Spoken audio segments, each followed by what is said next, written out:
समाज को तोड़ते रहे हैं, वो लोग अगर कहें कि जाति जनगणना से समाज में दूरियां होंगी, ये तो वही कहावत हुई, उल्टा चोर कोतवाल को डांटे। इतनी खिलवाड़ किसी सरकार ने नहीं की जितना ये भारतीय जनता पार्टी की सरकार कर रही है। 69,000 वाले बच्चे किसी की भी नौकरी नहीं छीनना चाहते हैं। वैसे आप खुश तब रहोगे जब उनकी कोई बात सीरियस मत लो।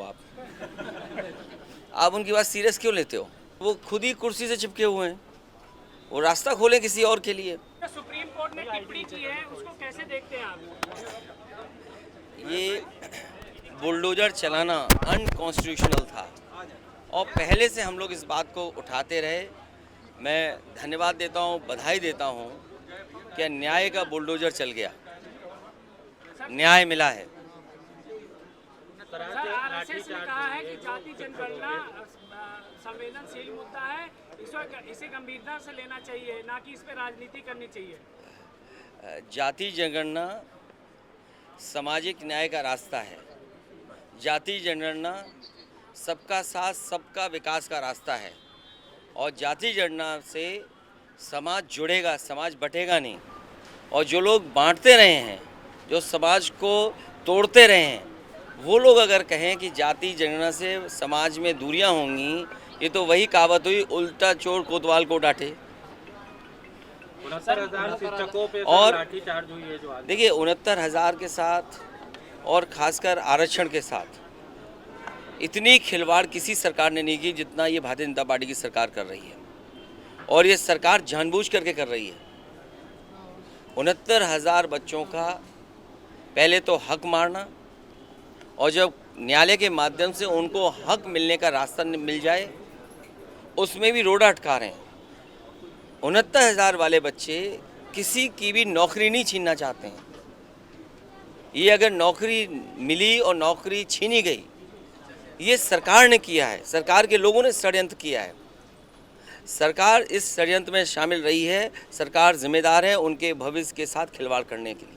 सर, मुख्यमंत्री योगी आदित्यनाथ कह रहे हैं कि कोई भी साधु, कोई संत, योगी जो है सत्ता का गुलाम नहीं है। कैसे? वैसे आप खुश तब रहोगे जब उनकी कोई बात सीरियस मत लो।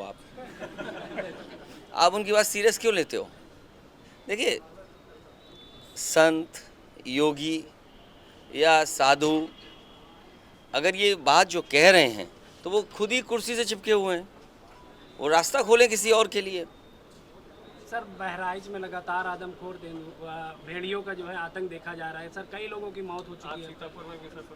देखिए, पीलीभीत हो, लखीमपुर खीरी हो, बहराइच हो, बिजनौर हो, श्रावस्ती हो, बलरामपुर तक कई ज़िले आपके ऐसे हैं जिसमें इस तरह की घटना होती रही हैं।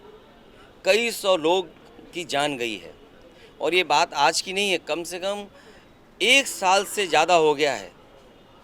सदन में भी ये बात उठी, लोगों ने बताया, उनके लोग खुद जानते हैं, मंत्री जी खुद गए, उनके विधायक बंदूक लेकर के घूम रहे थे।